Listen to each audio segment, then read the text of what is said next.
Entrepreneurship for me was something that always ran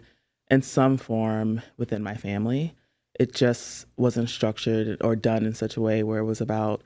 creating kind of long-term value for those around us for generations, more so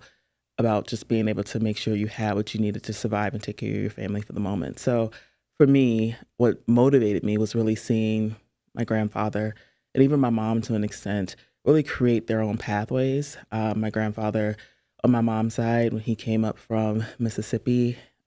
he worked long enough to be able to accumulate enough money to purchase his own commercial property and open his own bar, and then have a number of different rental properties around the city, and then open up a junkyard. And that was kind of the essence of my growing up, me going with my mom as she helped to manage some of the pieces of property that he had, but then also um,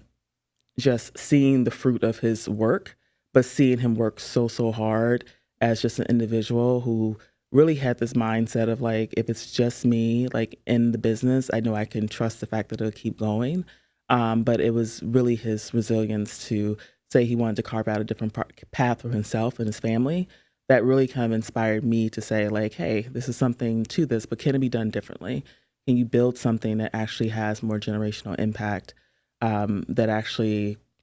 serves a broader community and really brings a different need to the surface that, quite frankly, no one else is really aiming to address. And so I think from a motivation perspective, it was really two factors. It was really wanting to continue the legacy of people who had done it before around me, but then two, wanting to prove that it can be done differently and to be my own boss and to really create things that I thought mattered, but to do them in a way that I ultimately wanted to see them done, right?